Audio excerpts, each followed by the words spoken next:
The Texas Education Agency delaying the release of its ratings, what changes are causing the delay, and how some school districts are pushing back.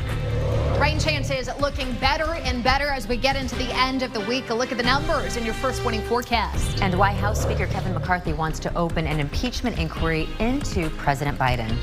Parents will have to wait at least another 2 months to find out the grade for their child's school and district. Just a few hours ago, the Texas Education Agency announced it will postpone the release of A through F ratings to take a closer look at new data. Investigative reporter Kelly Wiley breaks down the pushback from districts leading up to this announcement. Kelly.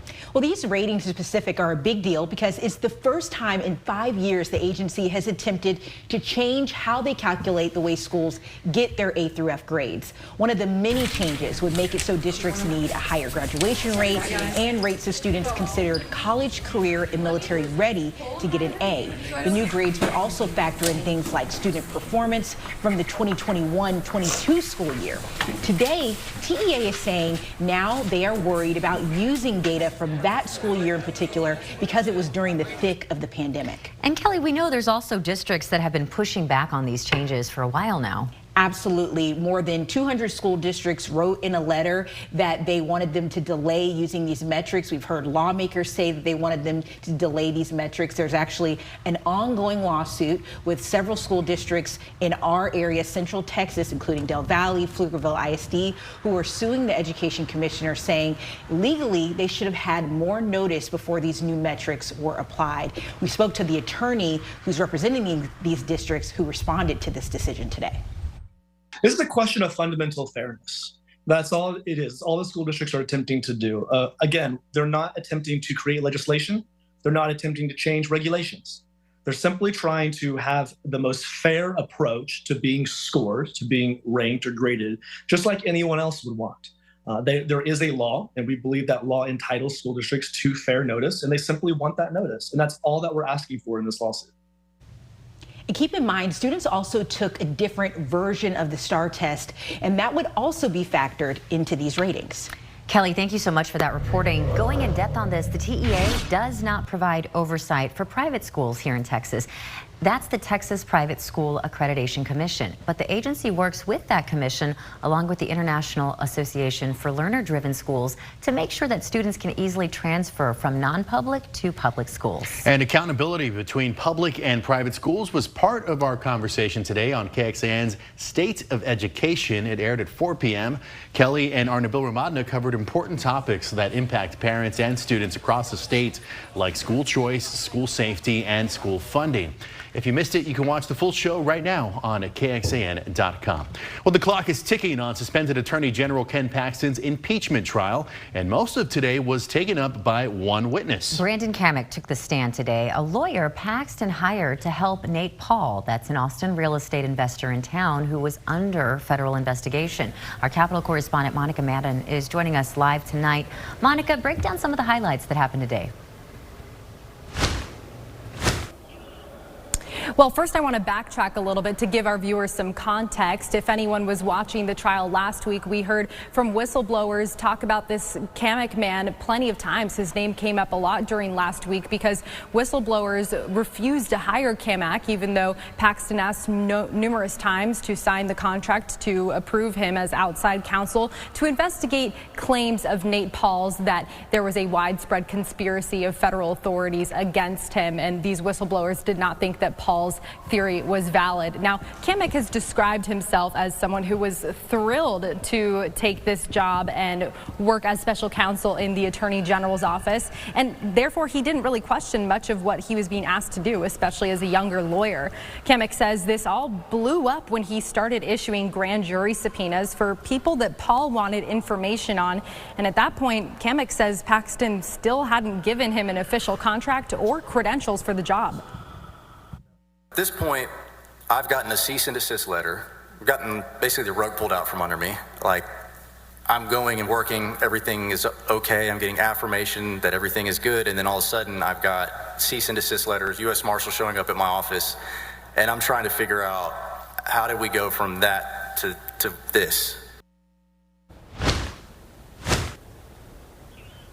Now, defense argued that Kamek wasn't taken advantage of and that no crimes were committed while he was working for Paxton in this capacity of helping Paul. Defense lawyers reading through verbatim some of the allegations in the articles of impeachment saying, you didn't do that, did you? And Kamek said no. Now, also within this last hour, we are getting to hear from more witnesses. They just wrapped up with Joe Brown. He is a former assistant U.S. attorney, and now they're interviewing Kendall Garrison. He is the CEO of Amplify Credit Union, and that testimony is still going on right now as we speak. Brett, Daniel. All right, Monica, thank you very much. And the trial could very well wrap up this week. Lieutenant Governor Patrick told the defense they had a little over 12 hours, and House managers they had about 9 hours at the start of today's session. Remember, each side gets 24 hours to present their cases. First warning weather with meteorologist Kristen Curry. Chief Meteorologist David Yeomans is off today, so you're stuck with me. But I'll tell you what, the forecast data coming in today showing even wetter weather ahead of us. I'm excited to tell you about it because first, how happy are we that the clouds are here? That's step one, right? Step two comes rain, likely to see some better rain chances as early as tomorrow. Live look outside showing some of the darker clouds there in the Palms car wash camera in northwest Austin. Not seeing any rain yet. Possible we see a couple of those spotty storms return to the hill country tonight, but in general, most stay dry. Temperatures right now in the 80s and 90s, much cooler as you get into the hill country there. Temps down 10 degrees compared to that 92 we're seeing right now here in the city. And we are much cooler as that little boundary slipped in, dropping temperatures about 10 to 15 degrees. Our numbers will stay in those 70s and 80s for the next 12 hours. You can see your evening just fine. 10% chance of just that spot shower again west of 35. But for the rest of us, our day is coming. Thursday, Friday, Saturday, we've got improving rain chances here. We'll talk about kind of the tricky timing of when to expect those rounds. I've got some numbers to show you as far as what we could see in the rain gauge by the time everything is said and done, and cooler days and nights ahead of us. Those numbers in your first warning forecast. Kristen, thank you so much. And now to Washington, where House Speaker Kevin McCarthy announced today he's directing an impeachment inquiry be opened into President Biden. As NBC's Alice Barr reports, it comes as Congress has just 11 working days left to reach a deal to avert a government shutdown. In a major development today, House Speaker Kevin McCarthy announcing a formal impeachment inquiry into President Biden, centered on allegations that during his time as vice president, he helped his son Hunter Biden make money off of his name. These are allegations of abuse of power, obstruction, and corruption, and they warrant further investigation by the House of Representatives. The Speaker directing the House Oversight Committee to open the impeachment inquiry, calling it the next logical step of the Republican-led investigations underway for months. Speaker McCarthy making the move without a full House vote, something he'd said he would not do. There are serious doubts McCarthy would have the votes to proceed, with many Republicans opposing an impeachment track because of a lack of evidence directly tying President Biden to his son's transgressions. I haven't seen that link yet, and so I'm reluctant to agree with Speaker McCarthy. The Speaker insisting this step may open up new evidence through access to bank records and other documents. We are committed to getting the answers for the American public. A White House spokesman firing back. The purpose of what they're doing is a politically motivated, far-right, extreme series of attacks on the president and his family that are not rooted in the truth. The top Democrat in the Senate calling the process absurd and a distraction. We have a government that might shut down because of the House Republicans, and that shutdown will hurt people. We're not here to talk about brinksmanship. With hard right members pushing for deep spending cuts, Congress has until the end of the month to reach a government funding deal and avoid a shutdown. In Washington, Alice Barr, NBC News. The murderer manhunt out of Pennsylvania continues, and it's getting even more dangerous. The changes police are making to try to find this man, and now they say he's armed. And a vote from the FDA could change what medicine you take when you're sick. The murderer who escaped from a prison in Pennsylvania is now armed. Authorities say a homeowner shot at Danilo Cavalcante after finding him in a garage stealing a rifle just last night. Around 8 p.m. last night, a driver saw a man who could have been Cavalcante, so police set up a new perimeter for their search. Just 2 hours later, he apparently stole the .22 caliber rifle from an open garage. He's also stolen a pair of boots from a porch. Pennsylvania's governor said today anyone helping this dangerous man will be held accountable. I want to let the public know that if you do anything to try and assist this individual, we will hold you accountable and prosecute you to the fullest extent of the law. Authorities are telling people who live in the area to lock their doors and secure their belongings. Well, ahead tonight, an NBC Nightly News exclusive. Lester Holt brings you the broadcast live from Iran. 5 Americans imprisoned there could soon be on their way home in exchange for 5 Iranians being held in the U.S. As part of the deal, the U.S. has signed off on unfreezing $6 billion of Iranian assets held up by sanctions. Lester spoke today with the Iranian president and asked him when the Americans will be released. And Lester also looks at the controversy surrounding this U.S. deal and why critics say the U.S. is essentially paying a ransom. And homeowners having their water shut off for not complying with restrictions, some of them accidentally. What residents and the utility are saying about water usage. And today's numbers are in. We topped out at 95 degrees, better than where we have been. Not perfect yet and still empty at Camp Mabry when it comes to the rain gauge, but I have a really strong feeling that's going to change in a good way into the days ahead. More on that in your first morning forecast. The water provider for the Steiner Ranch and the Lake Travis area made moves this week to shut off water service for hundreds of customers. The utility says they violated Stage 2 water restrictions. KXAN's Mercedes Hernandez spoke with customers who say they've been complying with restrictions and they pay their bill on time, but still had to pay a $500 fee to get their water turned back on. There was about 50 of us in line at the water district yesterday trying to figure this out. Holly Kenny joined the dozens who went to Travis County WCID 17 to find out why their faucets ran dry. Kenny says WCID told her she'd violated local water restrictions and would need to pay a fine to get her water back on. My fine was $500. My next fine, they said, is $1,000. In a statement, WCID 17 said since July, 1,900 customers have been identified for wasting water. Since then, it's reduced that list to just about 500 water wasters. And this week, it submitted water shutoff work orders for 232 accounts. But 22 of them happened by mistake. Kenny believes her home is one of them. They figured it was my irrigation, and I explained my irrigation was turned off. And she said maybe there's a setting that's improperly set, but I explained again, it's turned off. Kelly says new water meters installed this past spring could be the issue, and she's not alone. Since the day they put the water meters in, my water bill has, I'm going to say tripled, if not more. Jeannie Campbell says her latest bill shows she used 39,000 gallons of water last month. The average swimming pool holds about 20,000 gallons. Campbell doesn't have a pool and has no idea where that water is going. The bills keep going from 95 to 178 to 227, and in my opinion, I need to stop the bleeding. WCID 17 has asked for Campbell's contact information, but says the meters are 98.5% accurate. In Travis County, Mercedes Hernandez, KXAN News.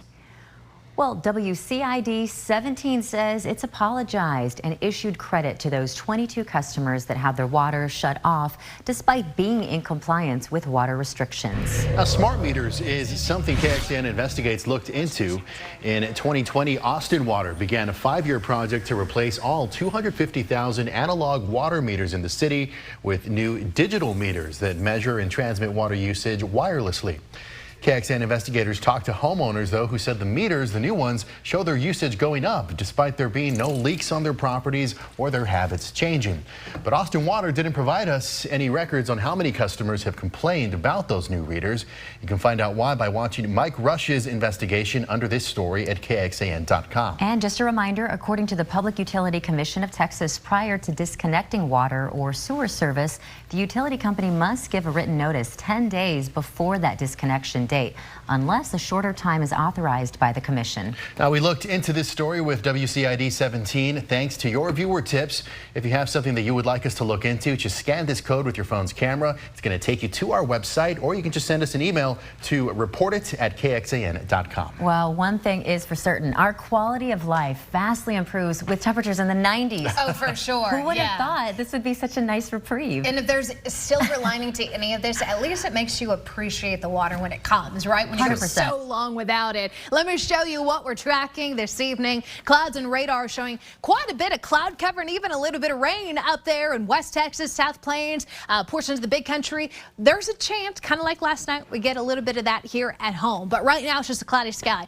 over central Texas and hot temperatures. You can kind of see where that cold front stopped as far as the temperatures go, because behind it, 60s and 70s, Midland, Lubbock, and Abilene. Out ahead of it, 90s, Laredo, the hot spot 100 right now. As far as what we've got in the city, 92 currently with variable winds, humidity not bad. Looking at the rest of tonight, I'm still going to keep in that low 10% chance of a sneaky shower getting in here, mainly in the hill country, but this model kind of shows just a little bit of cloud cover, and then late overnight in the early morning hours tomorrow comes some spotty showers and storms. Really, it's so difficult to pinpoint where these storms and showers will be because it's not like a big old system rolling through central Texas. What it is, it's a stalled cold front to our north and these little bitty disturbances in the overall flow that bring just enough lift to keep these in the forecast. So I'm going 20 to 30% with our rain chances for tomorrow. Likely to see this start in the hill country by lunchtime. Maybe we get a little bit more into our northern counties, and then we'll watch to see if these hold together long enough to impact the afternoon. But it all kind of depends on how much we see overnight, how much we see in the morning. It's certainly one of those scenarios where round one dictates round number two, round two dictates round number three. So it's going to be tough to nail down the timing exactly, but I think it's possible we see some early morning activity generally clearing by the time we hit the bus stop. Then we'll go with another chance of 20 to 30% chance of storms and showers in the afternoon, evening. Temperatures still making it to the 90s, but hey, 91 is better than the 95 we saw today. And the rain coverage looking better and better. Some of the data that I was looking at this afternoon making this forecast was so consistent in putting down an inch of rainfall that I upped your rain chances to about 60 to 70%. And it's not just one model putting down about an inch and a half. We've got two models showing the same kind of thing. More consistent with the forecast data, more confidence in my forecast. So I have upped those rain chances and I've decreased your temperatures. I think tomorrow won't be nearly as hot, and it's actually where we should be for this time of year, those lower 90s. And temperatures will stay in those low to mid 90s through the rest of the work week. But again, those growing rain chances, something we've been begging for all summer. It's finally here. A good soaking rainfall possible Thursday, Friday into Saturday. You see the temperatures dropping to the lower 90s behind another little weak boundary here on Saturday, but we'll be watching kickoff very closely. Saturday night could be a little wet in spots. But temperatures overnight, look at Monday and Tuesday, waking up to 60s here in Austin. All right, we love it. Thank you very much, Kristen. Well, more paid parental leave is coming to some Travis County parents. How the county hopes this will attract and keep employees. An FDA panel said today a common over-the-counter nasal congestant just doesn't work. We told you yesterday the FDA was looking into this. Phenylephrine is found in popular medicines like Sudafed PE, Dayquil and NyQuil Severe, and Benadryl Allergy plus Congestion. It's the most popular oral decongestant in the U.S., generating nearly $2 billion in sales last year. Now, the drug is thought to relieve congestion by reducing the swelling of blood vessels in the nasal passages, but the evidence found that when it's taken orally, a very small amount of the drug actually reaches the nose. Beginning today, eligible Travis County employees will have up to 12 weeks of paid parental time off. That comes out to an extra 4 weeks. Travis County commissioners approved extending the program today. It's available to employees after a birth, adoption, or a foster to adoption placement. Travis County initially enacted an 8-week paid parental leave program in May of 2022. Travis County has seen the lowest turnover this year since at least 2017. And some commissioners say the program will help attract new employees while retaining existing ones. Many of us want to have families, and we want to be in a place where we feel like expanding our family is not going to hurt our career. Digital reporter Kelsey Thompson breaks down which county departments saw the highest uses of this program and how many employees are expected to use it within the next year. You can find it online at KXAN.com. Well, tonight on KXAN, we've got America's Got Talent at 7 and then Quantum Leap at 9 before KXAN News at 10. You can join us an hour earlier for KXAN News at 9 on the CW Austin, and here's where to find us.